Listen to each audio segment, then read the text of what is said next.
Padre, oramos a ti en Cristo Jesús. Amén.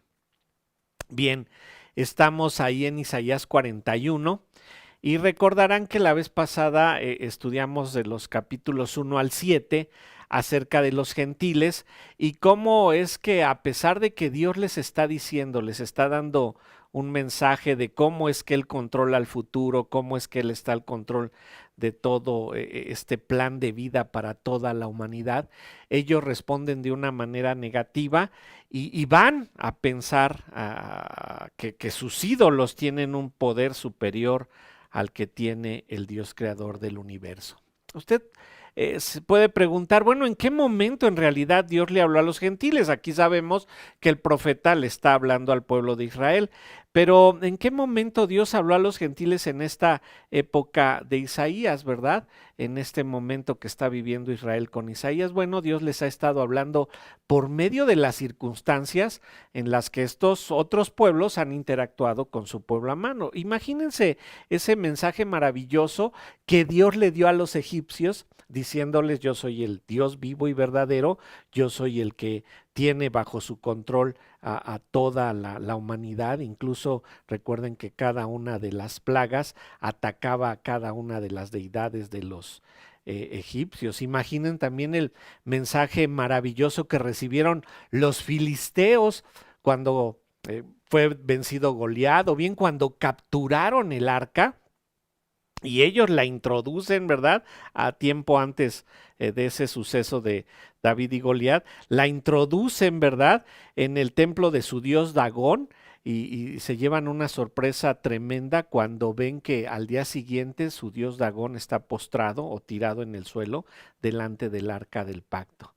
Imagina ese mensaje maravilloso que recibieron los pueblos que estaban alrededor del pueblo de Israel, cuando Asiria los ha estado amedrentando por mucho tiempo, y simple y sencillamente Dios en una sola noche pues mata a 180,000 de los del ejército asirio. Los gentiles, ¿verdad?, no pudieron poner su esperanza en Dios porque lo vieron siempre como un enemigo a vencer, y esto es lo ilógico de sus acciones.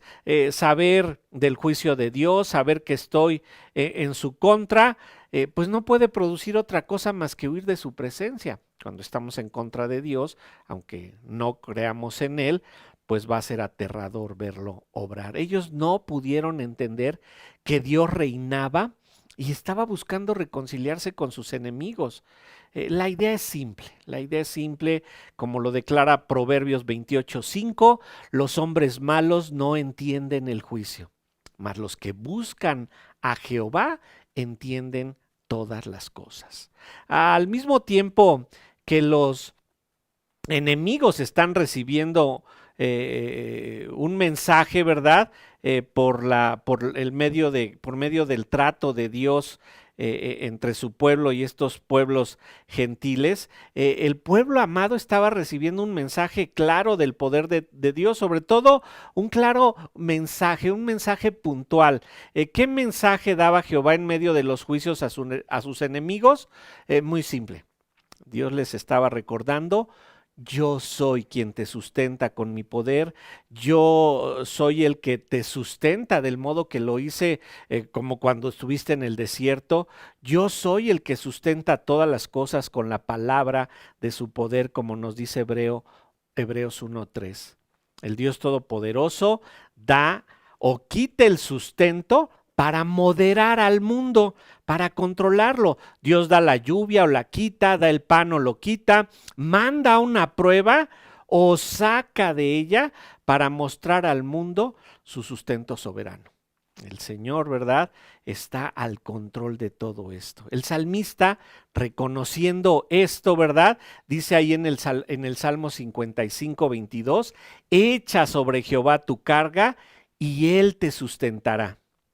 Saber que Dios los iba a sustentar es una de las mejores bendiciones que Dios les había dado. Saber que Dios era quien los llevaría al triunfo sería suficiente. Poner toda la esperanza en Dios, sabiendo que Él los llevaría a la victoria. Una victoria segura y una victoria eterna, una victoria que pudieron disfrutar sobre la tierra, pero que tenía y tiene su principal fin en la eternidad. El sustento de Dios es declarado con la Trinidad. Por ejemplo, nos dice la palabra del Señor que Dios no deja al justo desamparado. Nos dice también que Jesucristo es el que edifica a su iglesia. Nos dice que el Espíritu es el que nos guía a toda verdad, su Espíritu Santo. La Trinidad está involucrada en darnos ese sustento, ese cuidado constante, y ese sustento y ese cuidado constante nos habla de ese amor que Dios nos tiene de manera constante. Israel se le olvidaban estas cosas, y es por eso que ahora el profeta Isaías les está recordando cómo es que Dios los ama, cómo es que Dios los sustenta. El sustento de Dios a veces no es perceptible claramente debido a nuestra soberbia. Qué difícil es entender que pues Dios sigue proveyendo para todas nuestras necesidades físicas. Qué difícil es entender que con todo lo defectuosa que es la iglesia universal y nuestra iglesia local, que Jesucristo está edificándola. Qué difícil es comprenderlo. Aún nos cuesta trabajo entender esa guía del Espíritu que nos lleva a toda verdad, porque nuestra soberbia no nos deja a veces reconocer cómo Dios nos está hablando. Recordar que Dios está detrás de todo esto, aun cuando no lo percibimos, sino meterlo en nuestra mente a la fuerza.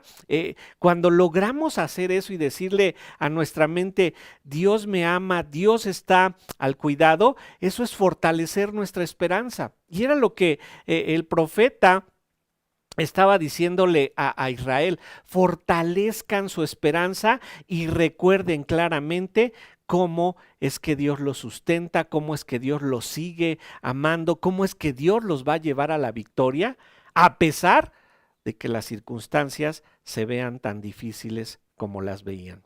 Veamos cómo Israel tenía que comprender ese constante amor y la ayuda constante de Dios en su vida diaria para que su fe fuera fortalecida y confiaran en Dios cada día más.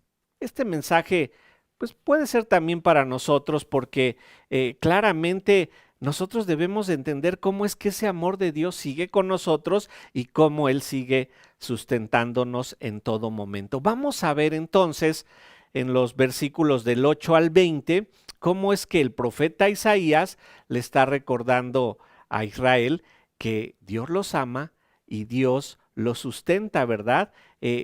Vimos que los gentiles tenían un tipo de fe en el que no podían tener esperanza en Jehová. Pero aquí vemos cómo es que el pueblo de Israel sí tiene una fe que la pueden colocar en el Señor y los va a llevar a esa victoria programada. Los gentiles no pudieron confiar en un Dios que no conocían, pero los israelitas, es decir, los que creen, esto que vamos a leer es una profecía de salvación de sus enemigos actuales, y por lo tanto es una profecía, ¿verdad?, de que en la que Dios está mostrando cómo los ama y cómo los sustenta. Vamos a leer los versículos 8 al 20 de Isaías capítulo 41. Isaías capítulo 41, versículos 8 al 20. Dice así: pero tú, Israel, siervo mío eres, tú, Jacob, a quien yo escogí, descendencia de Abraham, mi amigo. Porque te tomé de los confines de la tierra, y de tierras lejanas te llamé y te dije: mi siervo eres tú. Te escogí y no te deseché.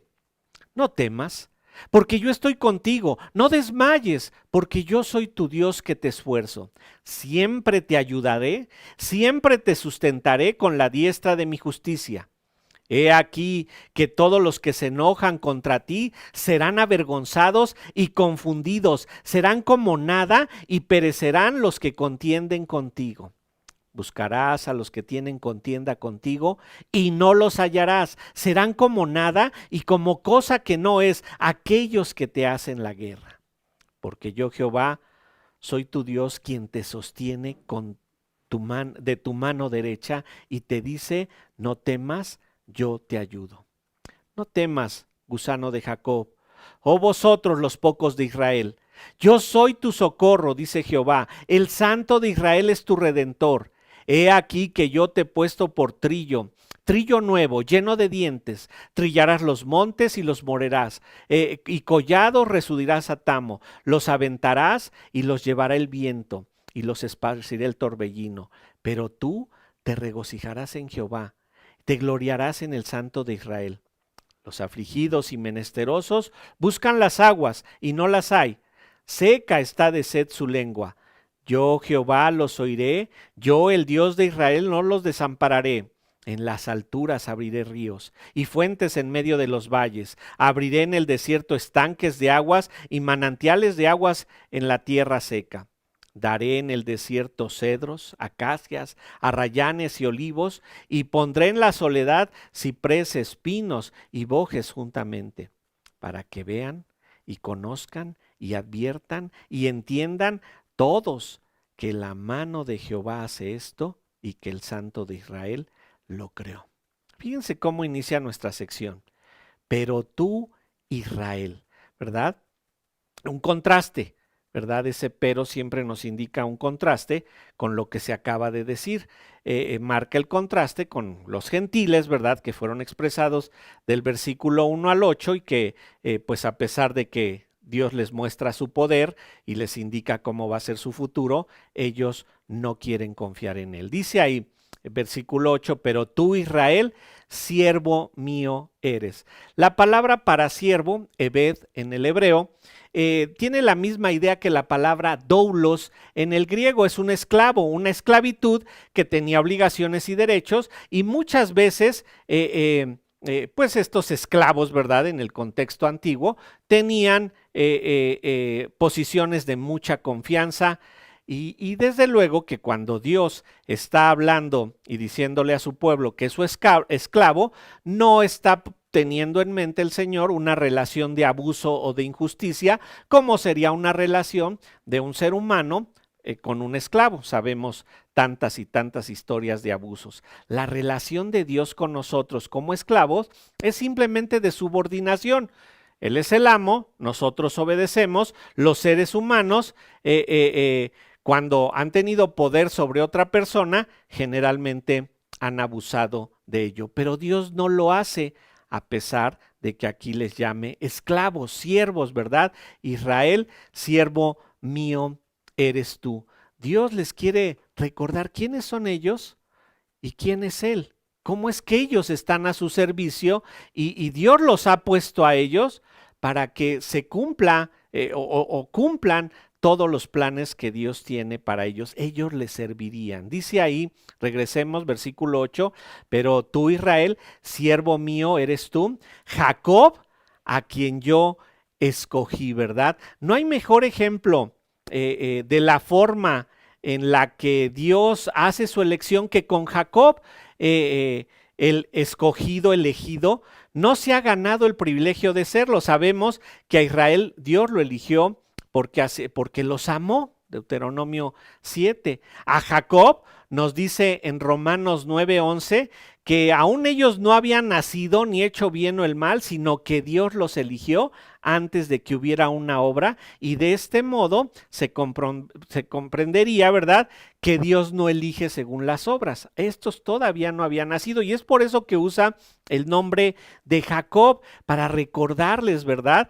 Tú aún no habías hecho nada y yo te elegí. Y concluye ahí el versículo 8, descendencia de Abraham, mi amigo. Noten que todos estos tonos son familiares, amorosos, de cercanía emocional, cercanía sentimental, y les dice en la parte final, descendencia de Abraham, mi amigo. La palabra para descendencia, sera en el hebreo, es la misma que Dios usó cuando le dijo a la serpiente que la simiente de la mujer heriría a la simiente de la serpiente en la cabeza. Descendencia y simiente es la palabra sera, que también a veces es traducida como semilla.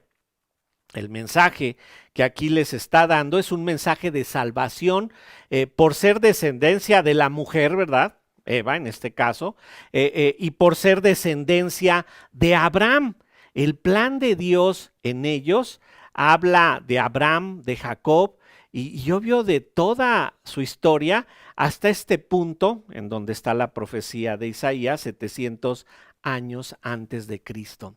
Abraham es llamado aquí mi amigo, así le llama Dios. Abraham era amigo de Dios, Dios amó a Israel y por eso lo escogió. Y esta es la razón por la que ellos deberían de amar a Dios, someterse y tener su esperanza en Él. Nosotros le amamos a Él, ¿por qué? Porque Él nos amó primero, primera de Juan 4:19.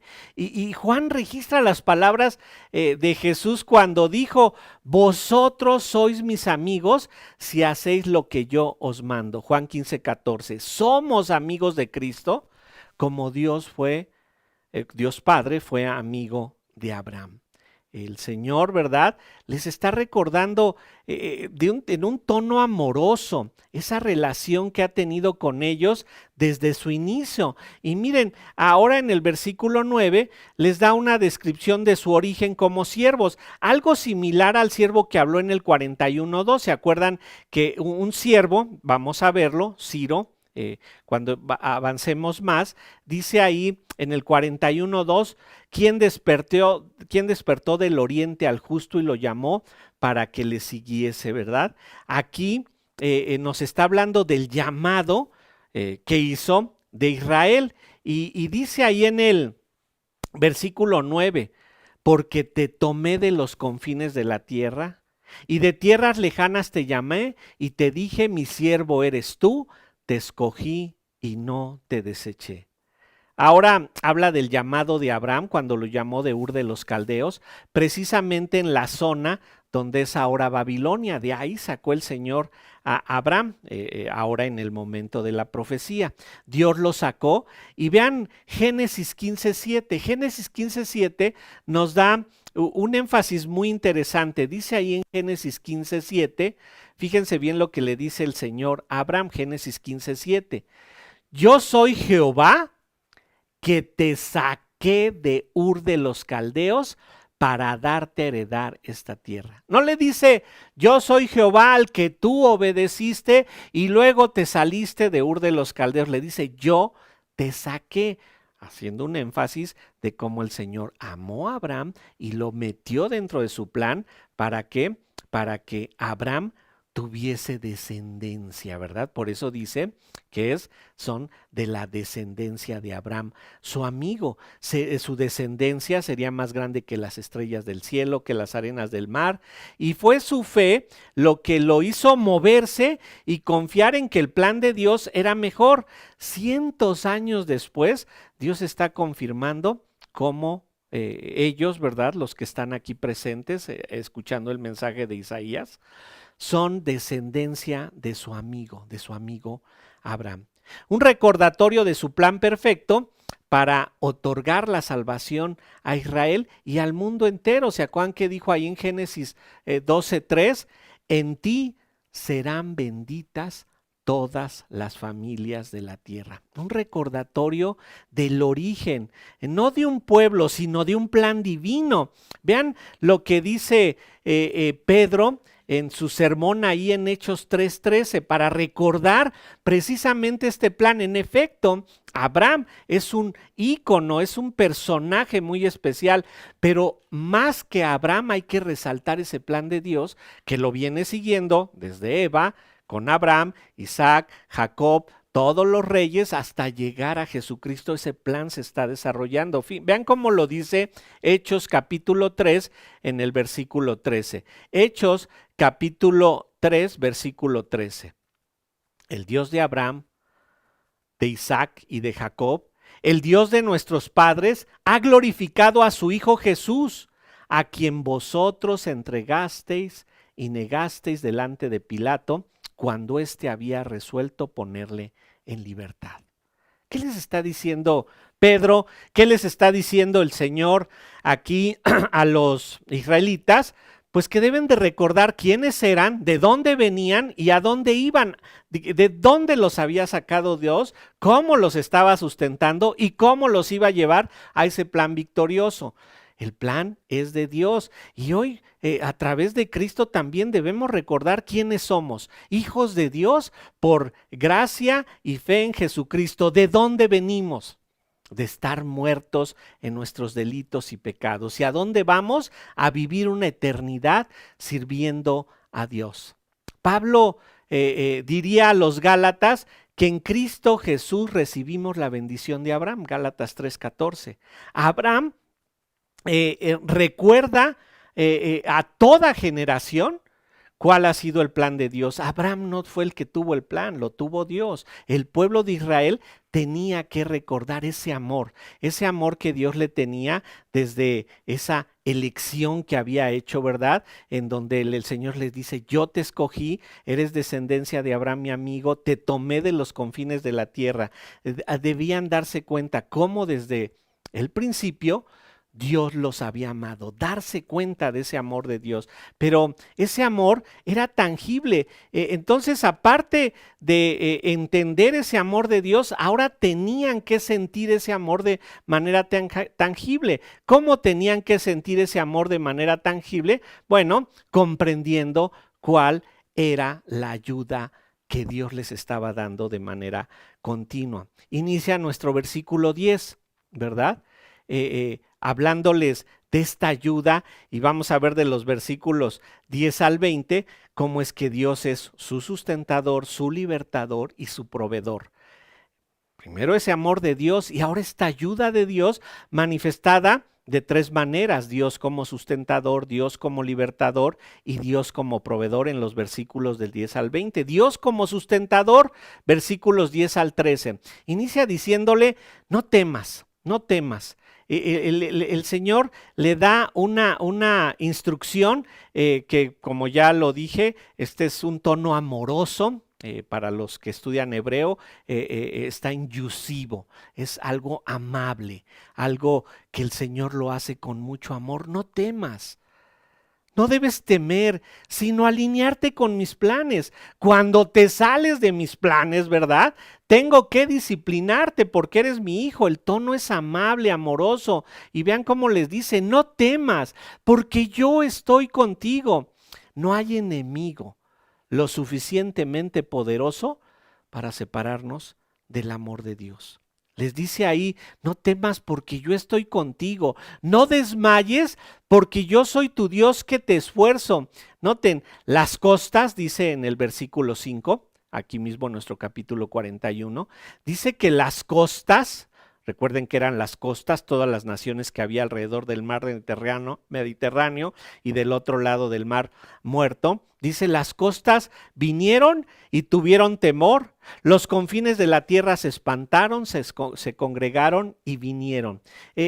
Temer, pues es una actitud correcta delante de Dios, pero cuando hablamos de temer a Dios es reverenciarlo y someternos a Él. Aquí el temor, por ejemplo, en el caso de las costas, era someterse a su temor y alejarse de Dios. Es decir, tomar a su temor como más importante que Dios. Y aquí les dice, no temas, es decir, no te sometas a otro, sino solamente a mí, ¿verdad? No te sometas a tus enemigos, no te rindas ante ellos. Les dice, no temas porque yo estoy contigo.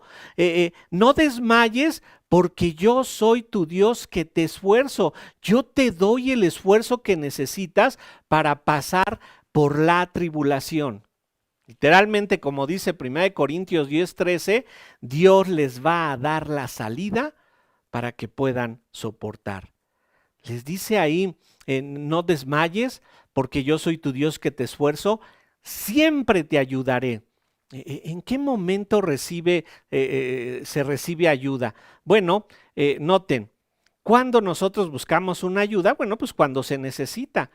¿Cuándo se necesita ayuda? Bueno, pues cuando nosotros reconocemos nuestra bancarrota espiritual. Si sigues creyendo que tú solo puedes, no has reconocido que necesitas a Dios, que necesitas la ayuda de Dios. Israel se debe de reconocer en necesidad de ayuda, no en soberbia y en creer que puede solo con sus enemigos, sino en decir, necesito la ayuda de Dios para derrotar a mis enemigos. Y noten, así somos los hombres, y me refiero a los varones del sexo masculino, ¿verdad? La mujer, primero dice, necesitamos ayuda, necesitamos una consejería. Los varones creen que pueden resolver sus problemas solos sin necesidad de Dios. Por eso aquí les dice, no temas, no desmayes, porque yo soy tu Dios que te esfuerzo, siempre te ayudaré. Pero ¿cuándo nos va a ayudar? Cuando nosotros le decimos, necesito tu ayuda. ¿Cuándo necesitamos la ayuda de Dios? Siempre. Debemos recordar, como dicen ahí las bienaventuranzas, que son bienaventurados los pobres de espíritus, porque de ellos es el reino de Dios. Les dice ahí en el versículo 10 de Isaías 41, siempre te ayudaré, siempre te sustentaré con la diestra de mi justicia. Noten, este siempre es algo maravilloso. No hay un momento en el que Dios no nos esté sustentando, no nos esté brindando su ayuda. Dice, siempre te sustentaré con la diestra de mi justicia. No temas, no desmayes, yo te esfuerzo, yo te ayudaré, siempre te sustentaré. Y noten, en medio de la tribulación que se avecina con la cautividad, recuerden que aquí se van a ir a la cautividad a Babilonia, Dios les dice, mi justicia va contigo. De hecho, te vas a la cautividad de Babilonia por justicia. Conviene, no porque estés bajo una prueba o bajo una circunstancia muy difícil, quiere decir que la justicia de Dios no te acompaña. Y a veces nosotros creemos que todo debe de ser dicha y felicidad, y no es así, ¿verdad? Cuando no andamos bien con Dios, requerimos que Dios nos dé una ajustadita, ¿verdad? Para que nosotros comprendamos esa ayuda. Nosotros, por ejemplo, hemos experimentado muchas veces el tener la ayuda de un padre o de una madre terrenal, y es maravilloso saber que tenemos quien nos ayude, ¿verdad? Quien, si tengo alguna necesidad, corro a él y me ayuda. Bueno, esto es lo que Dios está haciendo aquí. Dios quiere brindar ayuda, pero quiere que nos acerquemos a Él. Y Dios es mucho más amoroso. Y noten, Dios nos quiere respaldar, nos quiere dar soporte en medio de todos los problemas. Los padres terrenales, ¿verdad? Todos los que somos padres, damos a los hijos lo que nosotros creemos que necesitan, pero a diferencia de los padres terrenales, Dios da exactamente lo que necesitas. Como padres nos equivocamos, padres terrenales, pero el Padre, el Dios del universo, sabe dar exactamente lo que se necesita. Y aquí les está diciendo Israel, lo que te sucede, esta gran tribulación de que te vas a ir a la cautividad a Babilonia, es justo lo que necesitas. Mi justicia está en medio de la cautividad a la que yo te estoy mandando. Por eso el salmista reconoce ahí en el Salmo 99:4, tú has hecho en Jacob juicio y justicia. Es un reconocimiento de que Dios reina. Es comprender que aun cuando no nos guste lo que suceda, Dios está haciendo justicia en nosotros y con nosotros. Dios está dándonos exactamente lo que necesitamos para vivir y lo que necesitamos para vivir en dependencia total de Él. En las pruebas que eran necesarias para perfeccionarlos, debían recordar que Dios los sustentaba. Concluye el versículo 13, ¿verdad? Perdón, me brinqué el 11, ¿verdad? En ese sustento que hace el Señor, en ese sustento que está dando, vean lo que va a hacer con todos los enemigos, versículos 11 y 12. He aquí que todos los que se enojan contra ti serán avergonzados y confundidos. Nota, ellos se acuerdan que estaban pensando en cómo se iban a deshacer de sus enemigos, y Dios les dice, he aquí que todos los que se enojan contra ti serán avergonzados y confundidos como el ejército asirio, que el Señor no lanzó una sola flecha y los destruyó a todos, dice. He aquí que todos los que se enojan contra ti serán avergonzados y confundidos, serán como nada y perecerán los que contienden contigo. ¿Por qué? Porque Dios es quien te protege, Dios es quien te esfuerza, Dios es quien te ayuda. Y mira esta ayuda maravillosa de Dios que bien nos puede recordar esa descripción de la derrota de los asirios en el capítulo 36, versículo 37. Buscarás, dice en el versículo 12, buscarás a los que tienen contienda contigo y no los hallarás. Serán como nada y como cosa que no es aquellos que te hacen la guerra. ¿Se acuerdan? Se fueron a dormir los asirios, se fue a dormir el pueblo de Israel y Dios dijo, vas a despertar y ya no va a haber enemigos, porque en una sola noche el Señor mató a 180,000 de los asirios en su propio campamento. Dijimos que no sabemos exactamente cómo fue. Y la idea aquí es que Dios los está sustentando y ayudando en todo momento. Y noten, ¿qué dice el versículo 13?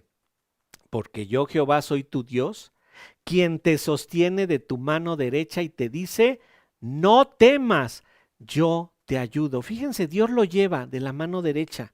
La ilustración pudiera ser como de un pequeñito que le está dando guía, ¿verdad?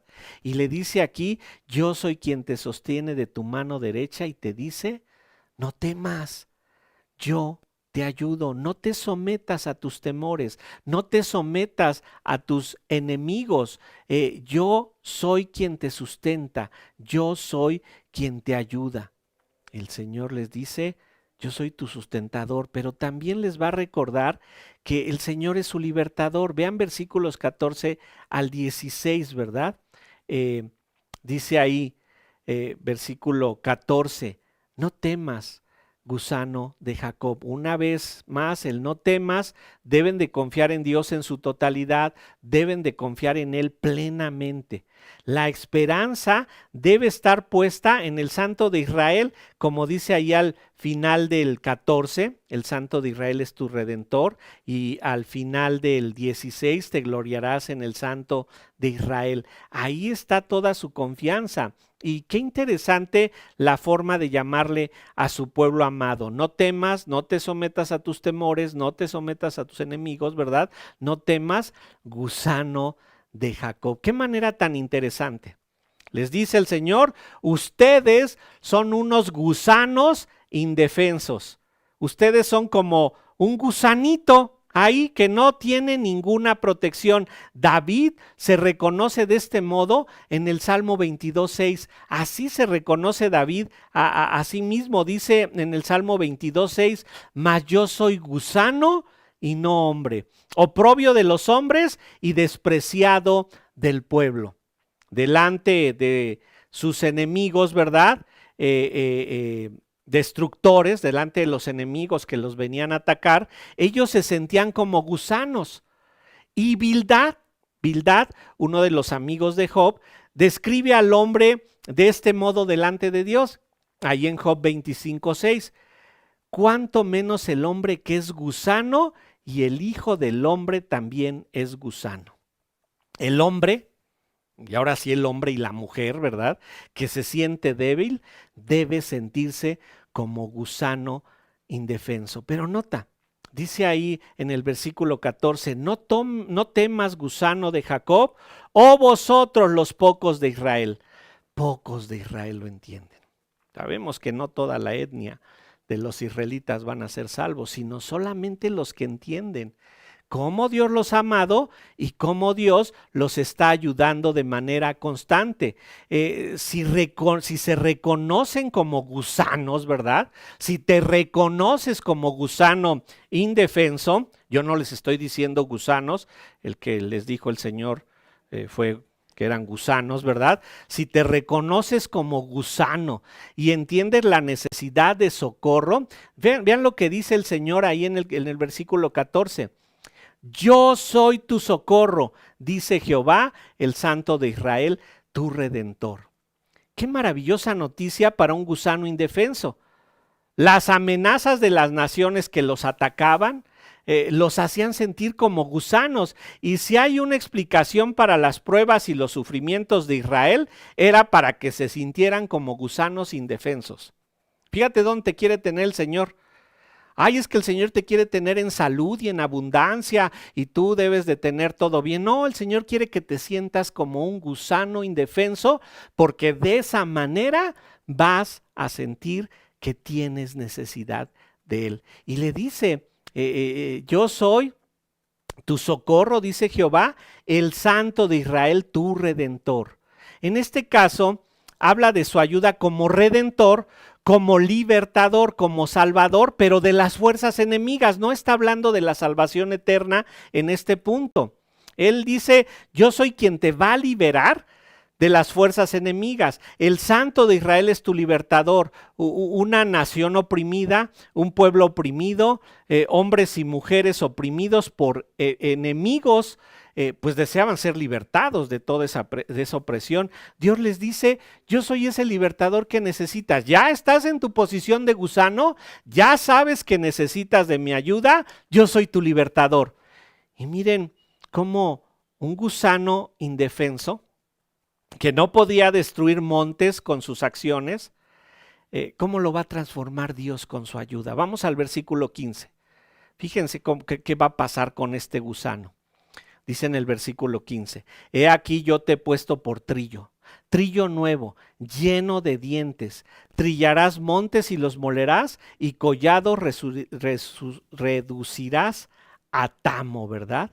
Dice, he aquí yo te he puesto por trillo. Hay una metamorfosis, diríamos. De gusano se convirtió en un trillo. ¿Qué es un trillo? Algo que molía, que devoraba la tierra. Por ejemplo, un arado, para que tengamos en nuestra mente la idea.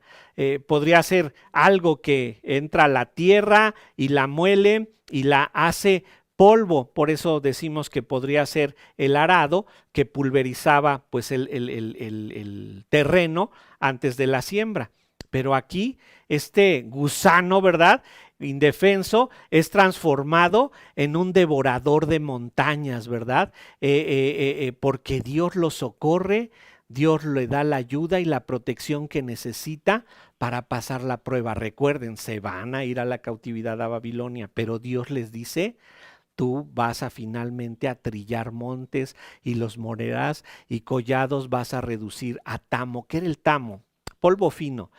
Ustedes han percibido a lo mejor en sus casas cuando algún mueble no lo mueven con mucha frecuencia, y cuando lo mueven hay un polvito finito por ahí. Bueno, ese sería el tamo, algo muy, muy, muy finito, y les dice, así van a ser tus enemigos, ¿verdad? Dice en el versículo 16, los aventarás y los llevará el viento, los esparciré el torbellino. Pero tú, ¿verdad? Fíjense, los enemigos van a ser esparcidos, y estas imágenes son de seguridad, de victoria, la victoria sobre sus enemigos físicos y sus enemigos psicológicos o sus enemigos emocionales. Los amenazaban, los maltrataban verbalmente y se sometían en temor a ellos. Y el Señor dice, no. Tú eres quien los vas a moler. Y por eso aquí le dice, pero tú te regocijarás en Jehová, te gloriarás en el Santo de Israel. Escuchen esto. Toda victoria que tuviera el pueblo de Israel se la tenían que atribuir a Dios. A diferencia de los gentiles, recuerden los que vimos del versículo 1 al 7, ellos van y buscan cómo defenderse de ese Dios que les dice que va a traer al justo del oriente. Y les dice que va a poner pueblos enfrente de él y éste los va a moler, y ellos van a sus ídolos, ¿verdad? A adorar a sus ídolos. Pero aquí dice, pero tú te regocijarás en Jehová, te gloriarás en el Santo de Israel. El hecho de que ellos sean capaces de reconocer a Dios, habla de que ya no hay soberbia. Pues sí, un gusano que es convertido en trillo, pues debe de entender, estoy en las manos de Dios, ¿verdad? Y deshacerse de toda soberbia. No creerán que ellos lo hicieron, no creerán que fueron otros ídolos, sino que serán capaces de reconocer que Dios es quien los esfuerza, que Dios es quien los ayuda, que Dios es quien los sustenta, como les dijo en el versículo 10. Nosotros debemos de hacer todo de corazón como para el Señor y no para los hombres. Si hay una victoria, si hay un éxito en nuestra vida, es por la ayuda que Dios nos da. No te jactes, no creas que eres algo muy especial. Mira, si Dios no te ayuda, si Dios no te sustenta, si Dios no te libera, tú no podrías hacer nada. También les va a decir por eso que ellos van a ser capaces de reconocer todo esto. Ya no va a haber soberbia. Y qué interesante que aunque te sientas como gusano, Dios te pueda ayudar, ¿verdad? Dice Judas 25 en el Nuevo Testamento, Judas 25, al único y sabio Dios, nuestro Salvador, sea la gloria y majestad, imperio y potencia, ahora y por todos los siglos. Amén. Ese es el reconocimiento que debemos de tener de Dios. Un reconocimiento de que Él es nuestro ayudador en todo momento. Él nos hace crecer, nos hace estar abajo, nos hace estar arriba, nos da, nos quita, porque Él así está moderando, Él así está cuidando que vivamos en una dependencia plena a quien Él es. Finalmente, ¿verdad? Él es nuestra ayuda, eso lo tenemos en general. Él es nuestro sustentador, nos está permitiendo pasar por la prueba. Es nuestro libertador porque nos libra de todos nuestros enemigos, como en el caso de Israel, pero también Israel debería de entender que Dios es su proveedor. Dios es nuestro proveedor. Vean lo que dice el versículo 17. Los afligidos y menesterosos buscan las aguas y no las hay. Seca está de sed su lengua. Yo Jehová los oiré, yo el Dios de Israel no los desampararé. Aquí nuevamente hablará de qué es el Salvador, pero ya no de la forma que lo hizo anteriormente, porque ahora ya no es la liberación de sus enemigos, sino ahora sí ya nos va a hablar de una salvación escatológica. Y en un momento les voy a explicar por qué, de una salvación futura. Dice, los afligidos y menesterosos buscan las aguas y no las hay. Dos grupos de personas que necesitan el socorro de Dios.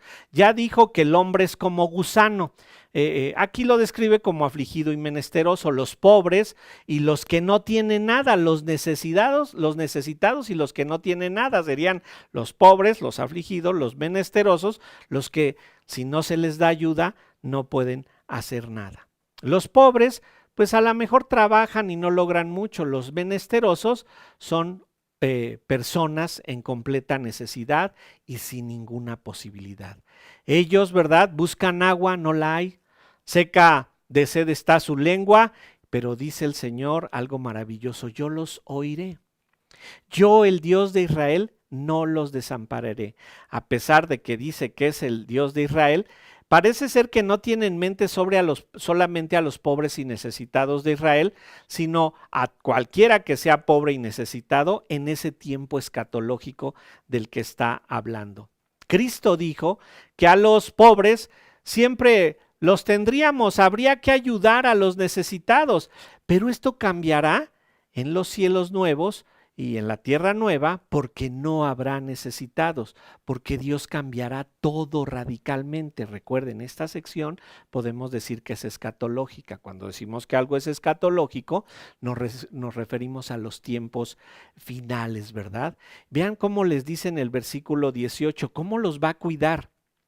Dice ahí en el versículo 18, en las alturas abriré ríos y fuentes en medio de los valles, y abriré en el desierto estanques de aguas y manantiales de aguas en la tierra seca.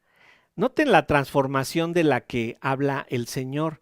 Dice que en las alturas ríos, fuentes en medio de los valles, y el desierto tendrá estanques de agua y los manantiales de agua en la tierra seca. Hay una transformación radical. El desierto en un lugar lleno de agua es lo que nos da la idea de que esta sección es escatológica. El habitar en el desierto con seguridad es una descripción de una bendición escatológica. No está hablando de Babilonia. Algunos piensan que ahí está hablando de cómo va a ser la vida en Babilonia. No, porque aquí dice que Él va a convertir el desierto en algo que tenga agua.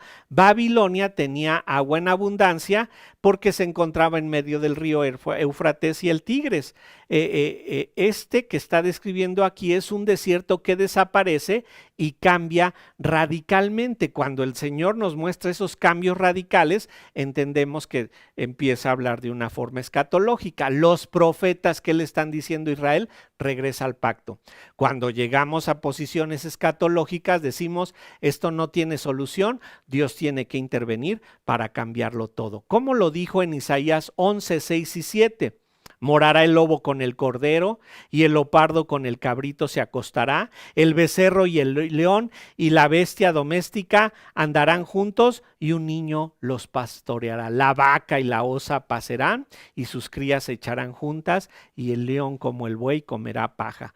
Aquí nos habla de esos cambios radicales, esas transformaciones radicales que nos hablan del tiempo en el que el pecado ha desaparecido y estamos en los cielos nuevos y en la tierra nueva. Y en esa sección que yo les hablé, ya la vimos, que les nombré que era el mini apocalipsis de Isaías, capítulos 34 y 35, dice en el capítulo 35, versículos 6 y 7, capítulo 35 de Isaías, vayan ahí, versículos 6 y 7, dice Isaías 35, versículo 6, cambios radicales. Entonces el cojo saltará como un ciervo y cantará la lengua del mudo, porque aguas serán cavadas en el desierto y torrentes en la soledad. El lugar seco se convertirá en estanque y el sequedal en manaderos de aguas. En la morada de chacales, en su guardia será lugar de cañas y juntos. Esa morada de chacales, en lugar, ¿verdad?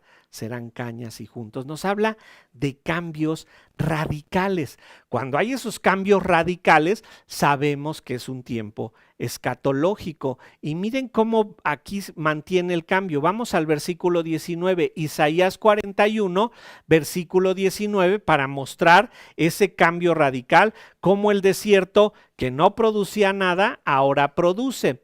Isaías 41, 19. Daré en el desierto cedros, acacias, arrayanes y olivos, pondré en la soledad cipreses, pinos y bojes juntamente. Muchos de estos árboles que son aquí descritos requieren agua en abundancia. El pino, ¿verdad?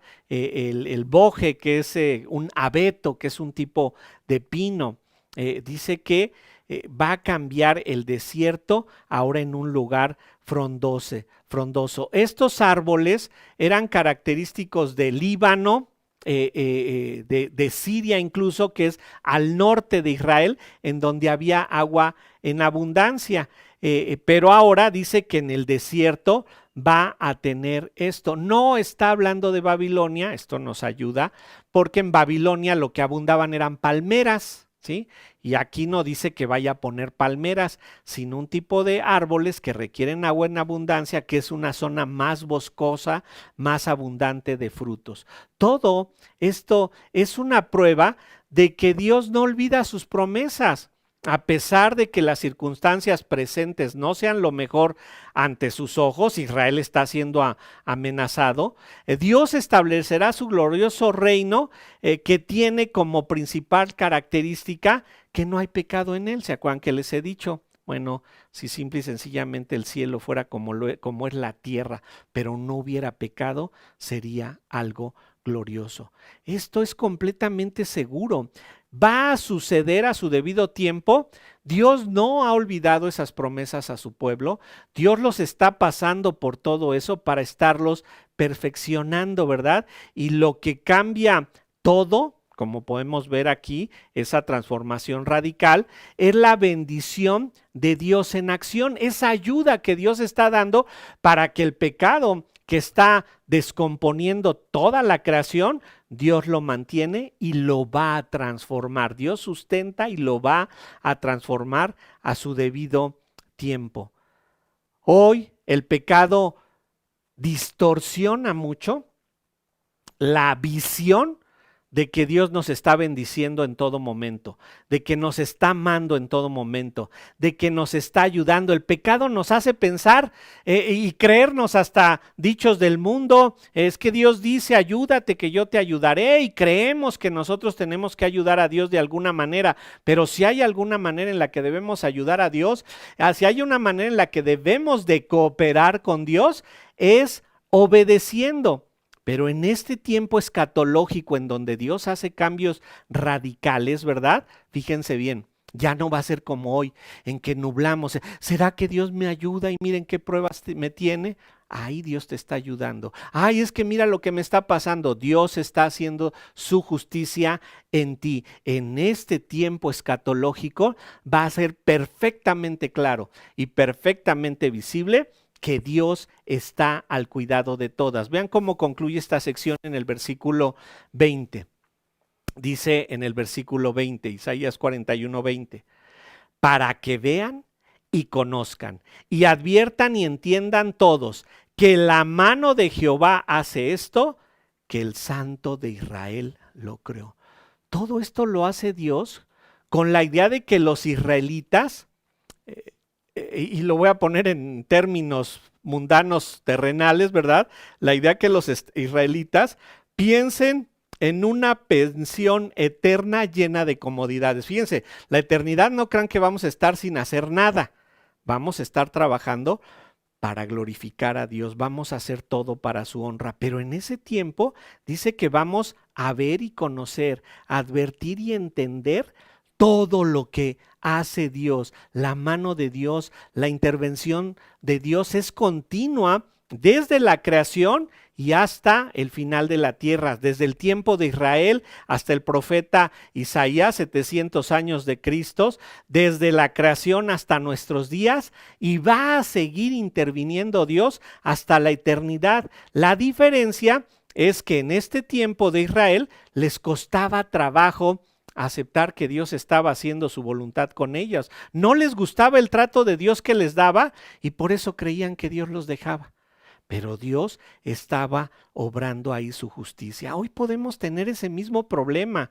Debemos comprender su amor. Él nos eligió, Él nos trajo a la fe, Él nos trajo a la creencia. Nosotros pasemos por la circunstancia que estemos pasando, no podemos ser quitados del hueco de Dios. Y recuerden, cuando la circunstancia que nos esté pasando, al igual que pasaba con Israel, son circunstancias que necesitamos con exactitud y que Dios las manda para que nuestro corazón dependa de Él. Debemos de comprender que Él nos ama siempre, que Él nos ayuda siempre. Y todo esto a pesar de las circunstancias que podamos estar viviendo. Es mejor cooperar con Dios, reconociéndonos como gusanos, ¿verdad? Reconociendo que somos unos gusanos indefensos y no resistirnos a Dios. Si Dios está mandando esto hoy para nosotros, disfrutémoslo. Tengamos gozo en medio de la prueba. Inclinemos nuestro rostro y oremos al Señor. Padre, a pesar de ser como gusanos, no debemos de temer. Sabemos que todo llegará a su conclusión y tus planes se van a concluir en la eternidad de una manera perfecta. No hay enemigo más poderoso que tú y que nos pueda vencer. No hay circunstancia que nos pueda separar de ti. No hay tribulación, angustia, persecución, hambre, desnudez, peligro o espada que nos pueda separar de ti. Tenemos que comprenderlo para no alejarnos. Ayúdanos con el poder que tu Santo Espíritu nos da para reconocer que todo es para tu gloria y que tú nos has amado y nos estás ayudando, que tú nos amas siempre y siempre nos ayudarás. Ayúdanos, Padre, porque nuestro orgullo, nuestra necedad, nos hace creer que nosotros podemos tener una mejor opinión que tú. Padre, oramos a ti en el nombre que es sobre todo nombre, en el nombre de Cristo Jesús. Amén. Hermanos, nos vemos de hoy en 8 con el pastor Luis Contreras.